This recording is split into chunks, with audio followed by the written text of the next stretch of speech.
하나님의 말씀은 신명기 8장입니다. 신명기 8장 16절부터 18절까지 읽겠습니다. 16절부터 읽겠습니다. 내 조상들도 알지 못하던 만나를 광야에서 내게 먹이셨나니 이는 다 너를 낮추시며 너를 시험하사 마침내 내게 복을 주려 하심이었느니라. 그러나 내가 마음에 이르기를 내 능력과 내 손의 힘으로 내가 이 재물을 얻었다 말할 것이라. 내 하나님 여호와를 기억하라. 그가 내게 재물 얻을 능력을 주셨음이라. 이같이 하심은 내 조상들에게 맹세하신 언약을 오늘같이 이루려 하심이니라. 아멘. 주님은 이 광야에서 만나를 먹이셨습니다. 너의 조상들도 알지 못하던 만나를 광야에서 너에게 먹이셨나니, 광야에서 먹이신 만나는 너를 낮추시며 너를 시험하사 마침내 복을 주려 하심이었느니라. 광야에서 만나를 줄 때예요. 주님은 목표가 광야 자체가 아니라 가나안 땅이었잖아요. 주님은 출애굽할 때부터 약속했습니다. 내가 너희를 애굽에서 너희를 건져낸 것은 약속의 땅, 젖과 꿀이 흐르는 땅에 보내게 하심이었다는 거예요.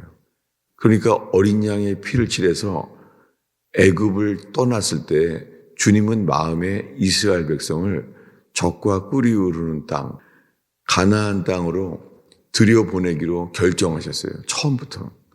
주님께 구원은 어린 양의 피를 칠해서 애굽을 나와서 가나안에 들어가는 게 목표였습니다. 구원은 애굽을 나와서 시작됩니다.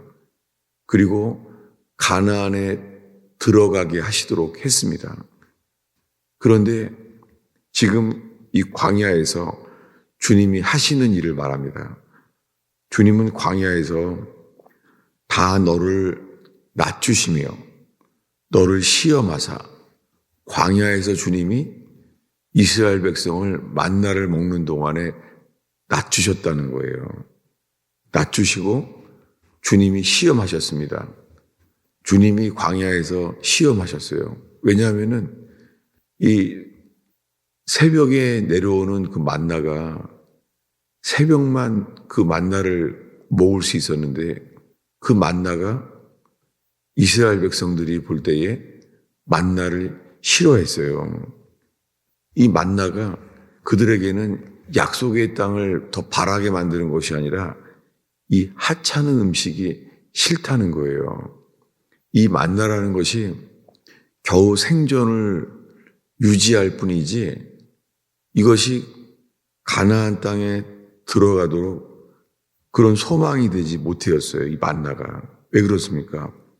주님이 그들을 낮추시며 시험하였습니다. 그런데 마침내 내게 복을 주려 하심이었느니라.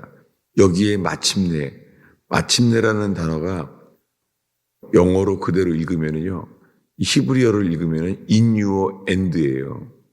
주님은 광야에서 히브리 백성을 다 낮추시며 너를 시험하사 in your end, 너의 끝에 내게 복을 주려 하심이었느니라. 주님은 끝의 역사예요. 주님은 in your end, 너의 끝에 역사하시는 분이에요. 성경 전체에 주님은 끝의 역사예요. 왜 그렇습니까? 주님은 in your end, 너의 끝에 역사하신다는 거예요. 가나안 땅에 들어가는 때 첫 전쟁에서도 여리고성이 막혀 있었습니다. 여리고성은 그들을 굳게 잡고 공격할 수가 없었죠. 전혀 안 되죠. 주님은 놀랍게 순종으로 역사합니다. 여리고성을 7바퀴를 돌게 하십니다. 아무것도 하지 않고 말도 하지 않습니다. 그러면 마지막에는 7번 돌라는 거예요. 그 7번 돌게 하시는 것은요, 온전한 순종을 말해요. 여러분, 온전한 순종은 낮추시고 시험하시고 우리의 끝에 서게 하세요. 엘리야는 약속을 받았어요. 비가 온다는 거예요. 그런데 비가 온다고 약속했는데 기도하게 하셨는데 기도에도 자기 종을 보냅니다. 갈멜산에. 아무 일도 없다는 거예요. 그가 다시 기도합니다. 기도하다가 다시 보고 싶은 거예요. 2번째 가게 하고 놀랍게 종을 또 보내요. 그 엘리야가 자기 종을 보냈는데 이렇게 말합니다. 7번까지 그리하라. 여러분, 주님이 우리에게요, 계속해서 똑같이 믿고 바라는데 안 돼요.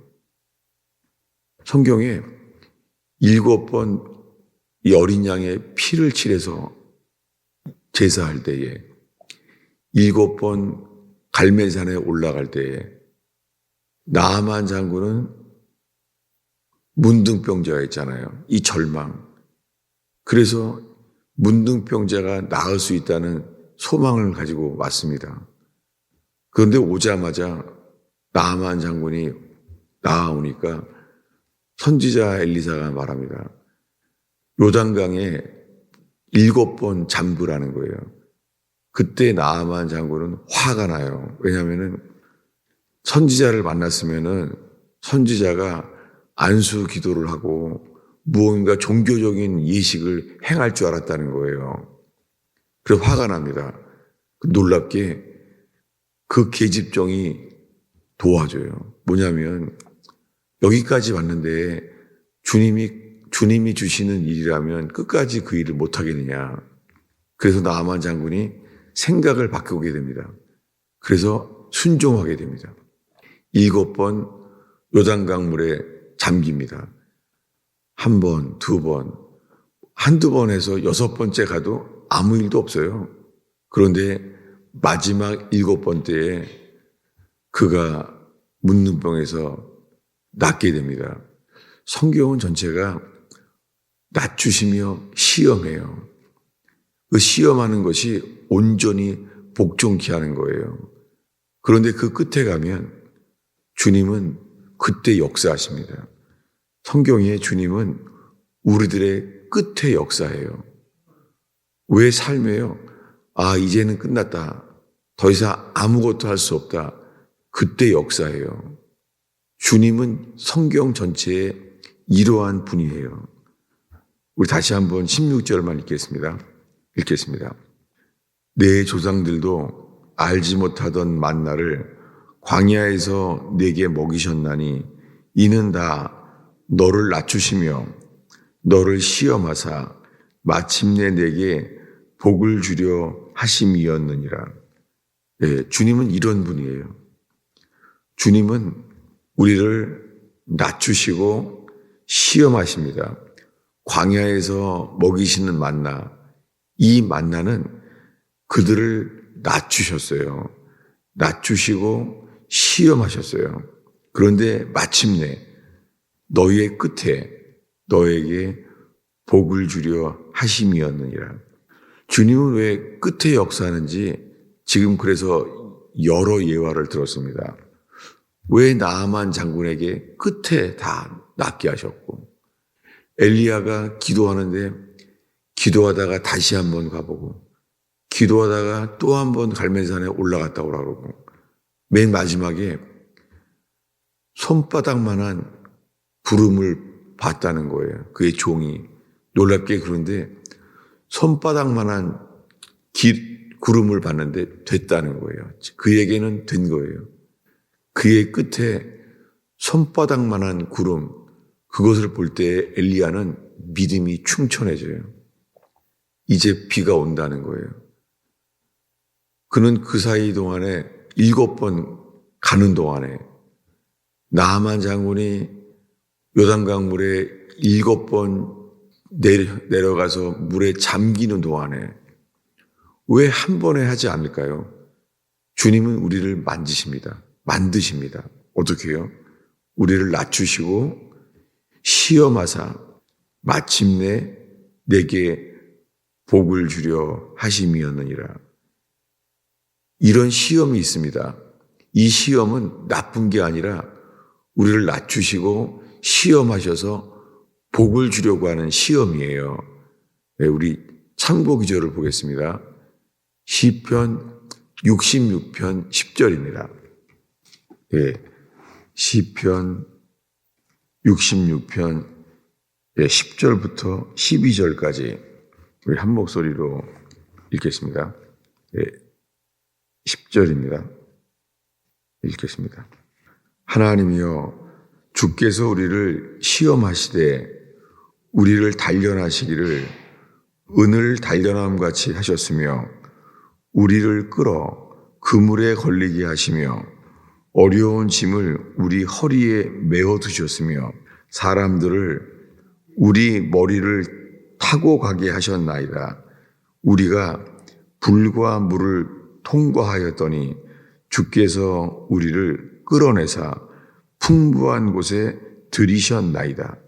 네, 지금까지 본 모든 말씀을 이 시편 66편 10절부터의 말씀이 우리를 더 환경까지 보여주십니다. 뭐냐면 하나님이여, 주께서 우리를 시험하시되, 주님은 우리를 시험하세요.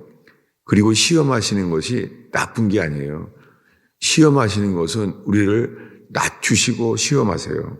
어떻게 낮추시냐면 11절에 우리를 끌어 그물에 걸리게 하시며, 여러분, 주님이요, 우리를 끌어서 그물에 걸리게 하세요. 여러분, 인생에 그물에 걸리기도 하세요. 그런 다음에는 어려운 짐을 우리 허리에 메어 두셨어요. 여러분, 이것이 하나님이 행하시는 말씀이에요. 주님은 우리들을 끌어서 그물에 걸리게 하시고 어려운 짐을 우리 허리에 메어 두셨습니다. 12절에 가서 사람들이 우리 머리를 타고 가게 하셨나이다. 여러분, 이 탄다는 단어가 라이드예요.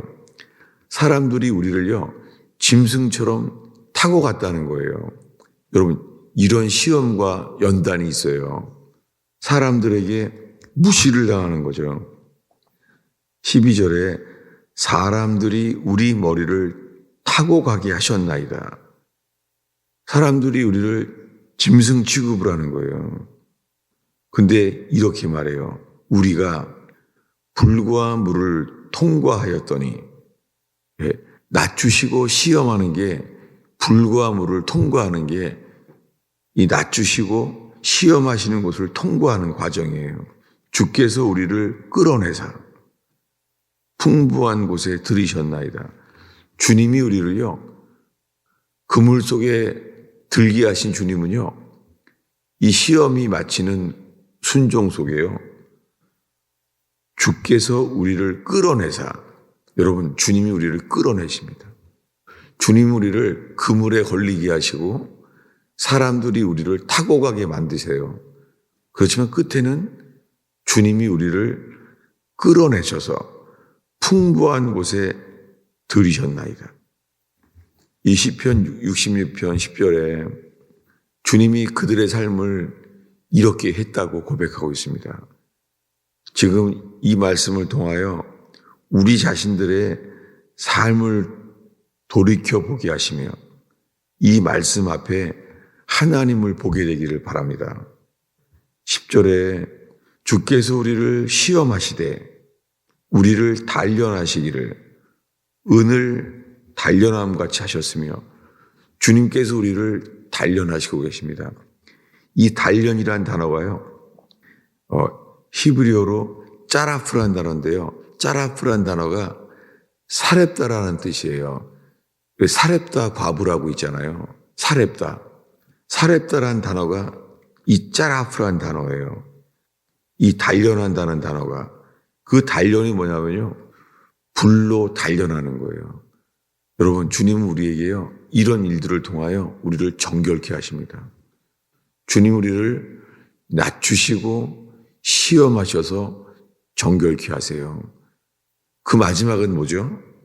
그 마지막은 주께서 우리를 끌어내사, 이 12절이 이 마지막이 그 약속이에요. 주께서 우리를 끌어내사 풍부한 곳에 들이셨나이다. 여러분, 주님이 우리에게 시험에 걸리게도 하세요. 그물에 걸리게 하세요. 그물에 걸리게 하시고 사람들이 우리를 타고 가게 하세요. 짐승처럼. 누가 그랬죠? 요셉이 그랬어요. 요셉은 종으로 팔려갔어요. 쇠사슬에 매었고 그물에 걸렸어요. 나올 수가 없는 거예요. 그런데 놀랍게 그를 만드십니다. 주님은 요셉을 낮추시고 시험하셨어요. 시험이죠. 왜냐하면 꿈을 주셨는데 요셉이 꾼 꿈은 하나님이 주신 꿈이었잖아요. 아니 그런데 하나님이 주신 꿈인데 그의 삶은 점점 어려워지는 거예요. 애굽에 팔려가질 않나. 거기서 종살이를 하게 되는 거예요. 낮추시고 시험하시는 거예요. 그 시험 속에서 요셉은 단련해요. 용광로에 단련하는 거예요. 짜라프. 용광로 속에 요셉을 단련했습니다. 그 끝은요. 끝은 반드시 있습니다. 그 끝은 뭐냐면 이제는 요셉이 다른 사람들의 꿈을 해석하게 하세요. 맨 마지막에는 바로 왕의 꿈을 해석하게 해요. 꿈으로 망한 줄 알았더니 꿈으로 부활하는 거예요. 그는 총리가 돼서 나오게 됩니다. 바로 왕이 총리를 만들어서 나오게 했습니다. 그야말로 풍부한 곳에 들였어요. 풍부한 곳에 끌어내게 하신 분이 주님이십니다. 다윗도 시편 66편에 동일한 것을 경험했고 요셉도 동일한 일을 경험했습니다. 여러분, 이 말씀이 변치 아니하는 진리의 말씀인 줄로 알고 이 말씀 위에 우리의 이 신앙을 세우는 저와 여러분 되기를 축원합니다. 이 말씀으로 인하여 주님이 행하시는 것이 믿어지게 하시고 믿음의 제단을 쌓게 되는 시간 되기를 축원합니다. 기도하겠습니다. 아버지 하나님, 이 춥고 어두운 새벽에 주 앞에 나온 영혼을 주의 손에 올려드리고 축복하나이다. 주님, 하늘 양식을 먹게 하옵소서. 주님, 하늘의 말씀이 새겨지게 하여 주옵소서. 우리를 시험하시며 낮추시며 우리의 끝에까지 단련하시고 우리를 변화시키시는 주님을 찬양합니다. 주님, 온전히 복종케 되는 사람을 만드시사 마침내 풍부한 곳에 들이시는 주를 체험하게 하옵소서. 찬송케 하옵소서. 예수님의 이름으로 기도하였습니다.